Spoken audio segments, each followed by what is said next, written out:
Et comment ça va? Dans une ville de Corée, un immeuble est en flammes. Soudain, le pompier Kim saute prudemment en tenant un petit enfant dans ses bras. La corde les maintient suspendus quelques secondes jusqu'à ce qu'elle brûle et qu'il chute. Heureusement, un matelas pneumatique avait déjà été placé pour amortir la chute en toute sécurité. Ils rebondissent dessus et finissent par tomber dans la rue. Alors Kim se jette en premier pour protéger l'enfant. Il se cogne la tête et voit sa vie défiler devant ses yeux. L'enfant court vers ses parents et Kim le suit pour poser quelques questions de routine. Mais la famille l'ignore. Soudain, une voix appelle son nom et il se retourne pour voir Lee et Hee l'attendre. Ces personnes sont les gardiens de l'après-vie et l'informent qu'il est mort dans la chute. En voyant ses collègues pleurer sur son corps, Lee explique que le duo est là pour le défendre lors de 7 jugements étalés sur 49 jours et qu'il est un exemplaire, ce qui est très rare. Kim refuse d'accepter qu'il soit mort car il s'inquiète pour sa mère sourde et muette. Mais un portail apparaît et aspire son âme. Pendant ce temps, le gardien Gangrim apparaît aux funérailles de Kim où la mère continue de fixer la photo de son fils. Son autre fils, Soo-hong, essaye de la convaincre de partir car le cercueil sera bientôt déplacé, mais elle ne réagit pas. À la porte de l'après-vie, Hae montre à Kim la statue de Yeomra, le roi de l'après-vie et juge suprême. Puis Gangrim les rejoint, révélant qu'il est le chef de l'équipe et qu'il a déjà réincarné 47 âmes au cours du siècle dernier. Il appelle Kim un exemplaire et Kim nie, mais tous s'écartent malgré tout pour le laisser passer. Lorsque Lee insère le billet de décès de Kim dans la machine de la porte, il est confirmé que Kim est un exemplaire honorable. Une chose qui n'était pas arrivée depuis 19 ans. Il a reçu ce titre car il est mort en sauvant une autre personne, ce qui augmente fortement ses chances de réincarnation. Le groupe doit traverser les 7 niveaux de l'enfer durant les 49 jours. Et si Kim réussit à les surmonter tous, il pourra se réincarner. Les niveaux apparaissent dans un ordre différent pour chaque personne, déterminé par le roi selon la gravité des péchés de l'âme. En traversant un pont, Hae panique en reconnaissant le volcan de l'enfer du meurtre. Ce jugement évalue les morts causées par l'âme jugée, même de manière indirecte. Lee enquête sur le passé de Kim et découvre qu'il n'a pas réussi à sauver un collègue lors d'un incendie. Soudain, le sol s'ouvre et Kim se retrouve sur un pilier entouré de lave. Des âmes tentent de grimper jusqu'à lui et Kim veut les aider, mais il les lâche quand le dieu de l'enfer du meurtre le réprimande. Les procureurs lisent le dossier, expliquant que Kim a laissé un collègue condamné derrière lui. S'il n'avait pas hésité et s'il avait agi plus vite, il aurait pu le sauver. Mais le bâtiment a explosé en premier. Le meurtre indirect est généralement puni de 50 ans, mais comme Kim est un exemplaire, il recevrait une peine de 5 ans. Gangrim commence immédiatement à le défendre, demandant à Kim de se souvenir des dernières paroles de son collègue. Kim se rappelle qu'il avait tenté de l'aider, mais que celui-ci lui avait demandé de sauver les civils blessés en priorité, car cela faciliterait le contrôle de l'incendie. Gangrim souligne que Kim a sauvé 8 personnes ce jour-là et a été qualifié de héros dans les médias, ce qui n'aurait pas été le cas s'il était resté avec le collègue. Grâce à cela, le dieu de l'enfer du meurtre décide que Kim est innocent. Ensuite, le groupe embarque sur un bateau pour traverser une rivière et atteindre l'enfer de la paresse, où Kim devra prouver qu'il a vécu pleinement. Pendant le voyage, Kim déclare qu'il ne veut pas être réincarné et demande pourquoi ils font tout cela. Lee explique que s'ils parviennent à réincarner 49 âmes en un siècle, eux aussi auront droit à la réincarnation. Pour les âmes ordinaires, il est très difficile de passer tous les jugements, donc l'équipe a eu de la chance d'obtenir un exemplaire comme potentiel 48e. Soudain, des monstres effrayants surgissent de l'eau pour tenter d'attaquer le bateau, mais Hae les repousse rapidement avec ses épées tout en expliquant que ces créatures aiment capturer les âmes. Elles peuvent détecter les nouvelles âmes en regardant dans leurs yeux. Avant d'arriver, Gangrim avertit Kim de ne jamais répondre à la déesse de la paresse. Le jugement de la paresse se déroule devant une immense cascade. Lee prononce un beau discours, affirmant que Kim n'a jamais été paresseux. La vie de Kim est projetée dans la cascade, montrant plusieurs épisodes, comme lorsqu'il gère une ruche, sauve des animaux durant une inondation et sauve un chat au bord d'un immeuble, même s'il est tombé dans le processus. La déesse est impressionnée et lui demande ce qui l'a inspiré à aider autant de gens. Mais Kim gâche le moment en disant que c'était pour l'argent. Déçue, la déesse active un mécanisme qui pousse Kim vers la cascade où des âmes sont dévorées par les monstres du fleuve ou écrasées par d'énormes piliers sur une île. Hae et Gangrim plongent dans l'eau pour stabiliser la plateforme pendant que Gangrim ajoute plus de détails sur la vie de Kim. Il était extrêmement pauvre et pour cette raison effectuait de nombreux petits boulots pendant ses jours de repos, comme livrer des légumes ou faire le ménage. Kim n'a jamais eu un seul jour de repos durant toute sa vie adulte, car il avait besoin d'argent pour payer les traitements de sa mère malade et les études de droit de son frère. Comprenant que Kim n'a jamais été égoïste, la déesse le déclare innocent. Ensuite, le groupe doit traverser la forêt des lames pour atteindre l'enfer du mensonge, où sont jugés les mensonges prononcés par l'âme de son vivant. Les feuilles sont faites de lames, donc personne ne peut les toucher. Mais Gangrim pousse Kim contre un arbre et les branches tranchantes l'attrapent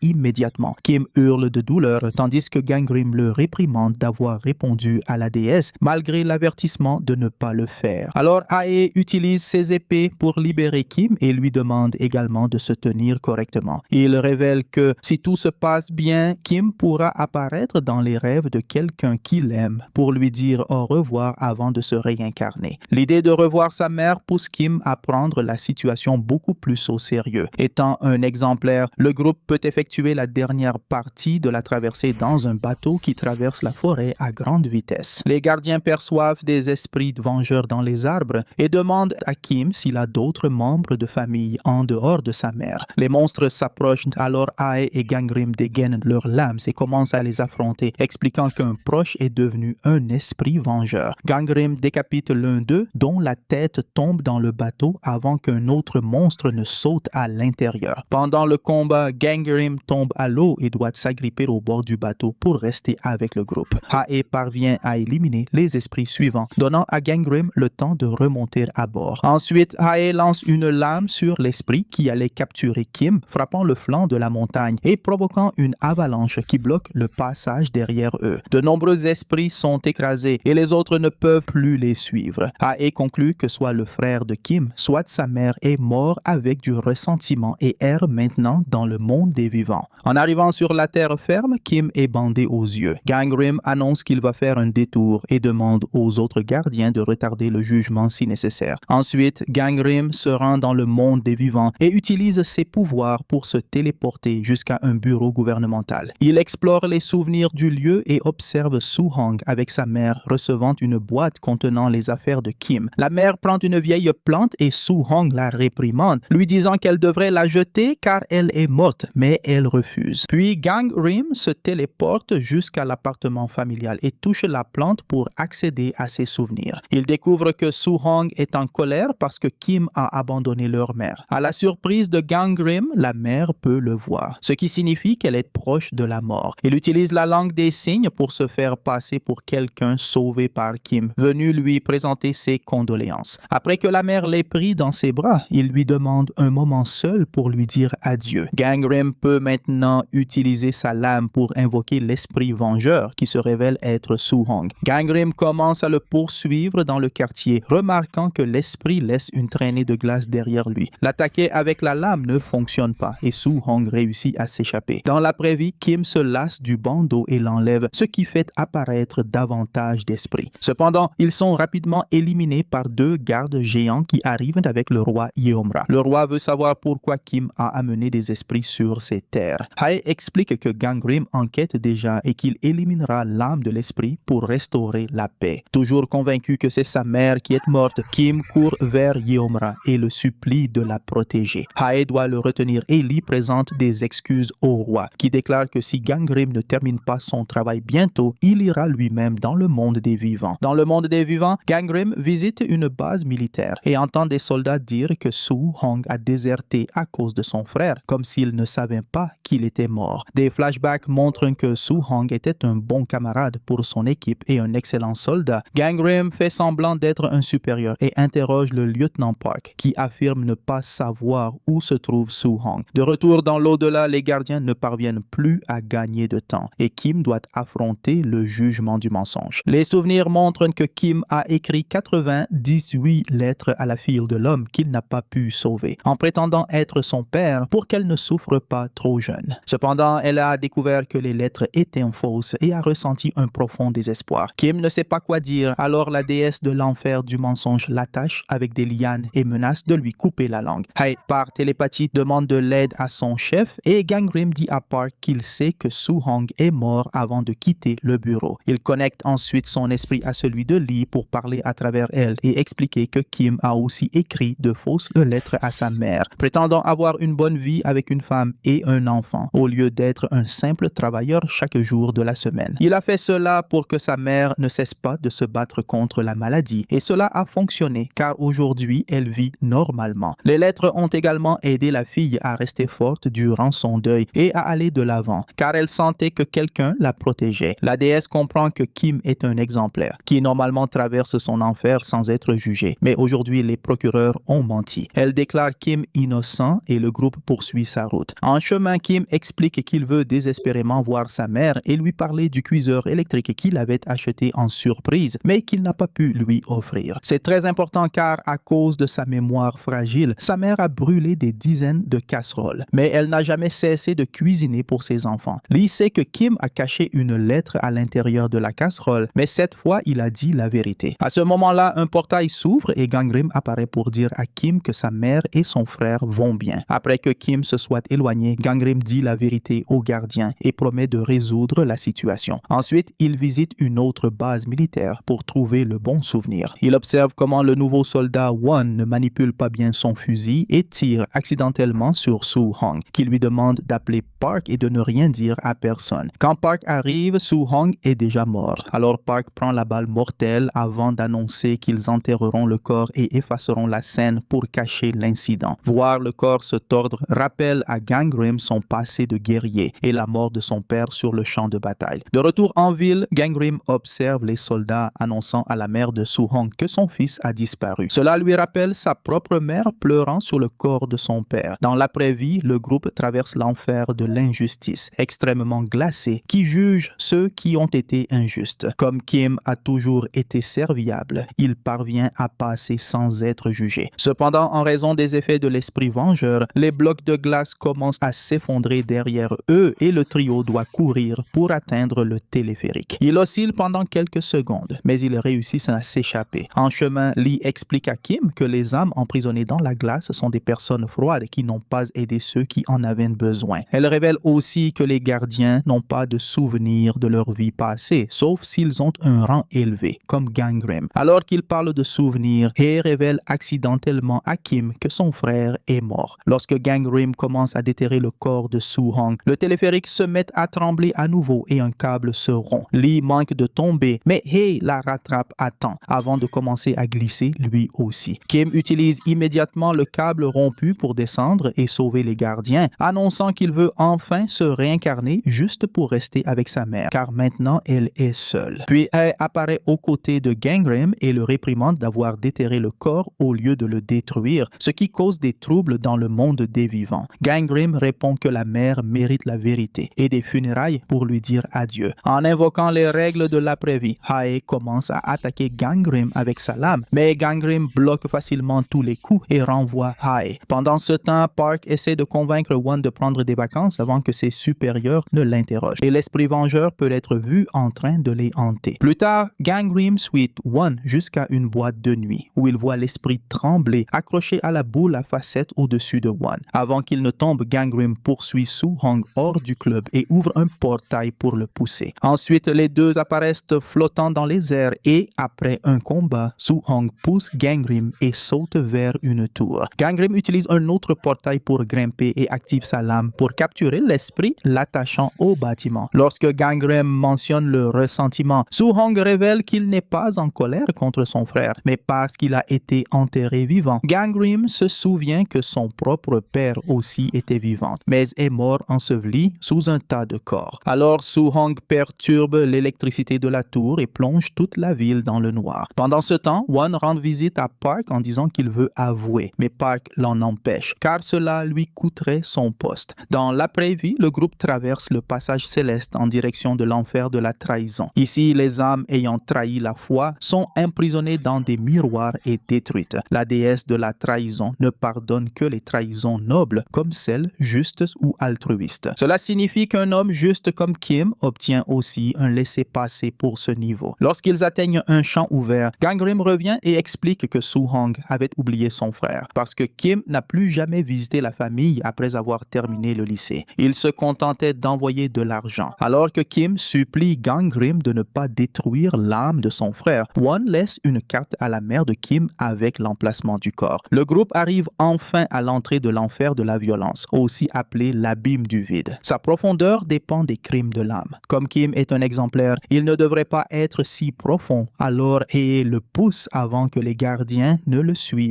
Dans le monde des vivants, Gangrim trouve Won en train d'abandonner. Soo-hong le voit aussi et supplie Gangrim de le sauver, promettant de tout faire en échange. Espérant aider Kim, Gangrim coupe la corde pour sauver Won. Cependant, intervenir dans le monde des vivants fait que Kim tombe violemment sur un gros rocher qui penche et le fait chuter à nouveau. Kim attrape Lee pendant la chute, prête à utiliser son corps comme bouclier une fois de plus. Alors Soo-hong demande à Gangrim de dire à Won qu'il n'a rien fait de mal et qu'il ne doit plus pleurer le passé. Lorsque Won trouve la paix, la chute dans l'abîme s'arrête et le groupe est en sécurité. Ensuite, Kim est jugé et l'on révèle que lorsqu'il était adolescent, il a frappé Soo-hong amaigri pendant que leur mère dormait et qu'il ne s'est jamais excusé. C'est après cette dispute que Kim a fui et n'est jamais revenu. Le dieu de la violence le déclare coupable et le sol s'ouvre sous Kim, révélant des milliers d'âmes en détresse. Ha ouvre un portail pour parler à Gangrim qui est en train de déterrer le corps de Soo-hong. Gangrim leur dit de demander un jugement combiné et Lee s'en charge. Cela signifie que si Kim est jugé coupable lors du prochain procès, il recevra une double peine et ses gardiens perdront leurs privilèges. Le dieu accepte l'accord, donc maintenant le groupe doit traverser le désert éternel pour atteindre l'enfer de la piété filiale. Pendant ce temps, Gangrim détruit le corps de Soo-hong afin qu'il cesse d'être un esprit vengeur. Mais son âme doit encore visiter sa maison 3 fois avant de partir. En marchant, Soo-hong explique que la dispute vue pendant le jugement a commencé lorsqu'il s'est réveillé et a trouvé Kim prêt à poser un oreiller sur le visage de leur mère. Au même moment, Lee voit ce souvenir et demande à Kim s'il a essayé de tuer sa propre mère. Kim révèle qu'il voulait tuer toute la famille car il n'avait plus d'espoir et qu'il avait même préparé des sédatifs pour abandonner. Cependant, il n'a pas pu le faire, alors il s'est enfui pour les protéger et a passé le reste de sa vie à travailler pour compenser. À la base militaire, la mère de Kim arrive avec une pancarte disant « S'il vous plaît, retrouvez mon fils ». Les gardes essaient de l'arrêter, mais elle court à travers les grilles pour confronter Park qui jette la pancarte. Quand il tente de l'expulser, elle lui montre la carte. Au même moment, des monstres apparaissent autour du groupe et Hae doit se battre seul, utilisant ses lames au maximum. Park crie que Soo-hong est un déserteur et pousse la femme qui s'évanouit et est emmenée par une ambulance. Voir tout cela rend Soo-hong furieux et il redevient un esprit vengeur. Il pousse Gangrim avec une telle force qu'il génère une onde de choc, renversant tous les soldats de la base et déclenchant une tempête de sable dans l'au-delà. Alors Soo-hong se transforme en une tornade furieuse et grandit tout en commençant à détruire la base avec des éclairs et des boules de feu. Gangrim se téléporte dans toute la zone pour sauver chaque soldat, sauf Park qui court vers un camion. Il essaie de fuir en conduisant, mais la tornade soulève le véhicule et Soo-hong le frappe pour le détruire. Park tombe et Gangrim saute pour l'attraper, mais il est repoussé par l'arrivée du camion. Un éclair frappe Park et l'assomme, permettant à Soo-hong de le capturer. Gangrim, désespéré, appelle Hye qui apparaît soudainement et saute au milieu de la tornade pour sauver Park. Dans l'au-delà, Kim pousse Lee sur le côté car il commence à s'enfoncer dans des sables mouvants. Quand Soo-hong est sur le point d'attaquer Gangrim et Park, il entend les cris désespérés de Lee à travers le portail de Hye et se fige en voyant son frère disparaître dans le sable. Cette distraction permet à Gangrim de frapper Soo-hong avec sa lame, le transformant de nouveau en une âme normale. De retour dans le désert, des structures de pierre émergent du sol et Kim est libéré en toute sécurité des sables mouvants. Le dieu de la mort, qui est aussi le roi Yeomra, déclare immédiatement Kim coupable d'avoir tenté de tuer sa mère. Quand Lee tente de le défendre, Yeomra révèle que cette nuit-là, la mère faisait seulement semblant de dormir. Elle voulait que ses fils vivent une vie normale sans avoir à s'occuper d'elle. Alors, elle aurait laissé son fils commettre l'acte. Kim est bouleversé en entendant cela et tombe à genoux, admettant qu'il mérite une punition. Alors que les procureurs commencent à lire la sentence, le désert commence à s'effondrer et ils entendent une voix appeler la mère. Il s'avère que Soo-hong a tout vu à travers le portail et a demandé à Gangrim de le laisser rendre visite à sa mère dans ses rêves. Soo-hong montre ses vêtements neufs et élégants et explique qu'il est devenu procureur au ciel, donc il ne pourra plus revenir. Il pleure en décrivant comment Kim a travaillé toute sa vie pour eux et il demande à sa mère de pardonner son frère, mais il se fige en entendant sa réponse. Elle dit que ses fils n'ont rien fait de mal et que tout est de sa faute car elle a échoué en tant que mère. Elle s'excuse avant de le prendre dans ses bras. Voir tout cela provoque une crise émotionnelle chez Kim. Yeomra explique qu'un péché pardonné dans le monde des vivants ne peut pas être jugé dans l'au-delà, ce qui signifie que Kim est innocent et obtient le droit à la réincarnation. Quand un rayon de lumière l'atteint, Kim remercie Lee avant de disparaître. Dans le monde des vivants, Gangrim demande à Hai de guider Soo-hong vers l'au-delà, car lui aussi est devenu un exemplaire. Quand Hai commence à protester contre l'idée qu'un ancien esprit vengeur devienne un exemplaire, Gangrim comprend que le Hai qui a tenté de l'arrêter plus tôt était Yeomra déguisé. Plus tard, à l'hôpital, Gangrim laisse un paquet à la mère de Kim. C'est le cuiseur électrique et la dernière lettre de Kim où il avoue toute la vérité. Mais la dame aime le cadeau et la vieille plante commence à fleurir. Dans l'au-delà, Gangrim dit à son équipe que Soo-hong sera leur 49e réincarnation. Ensuite, lui et Hai se préparent à affronter tous les gardiens du désert pour obtenir une audience avec le roi. Ainsi se termine Along with the Gods, un film de fantasy dramatique de 2017. Et je vous retrouve dans la prochaine vidéo.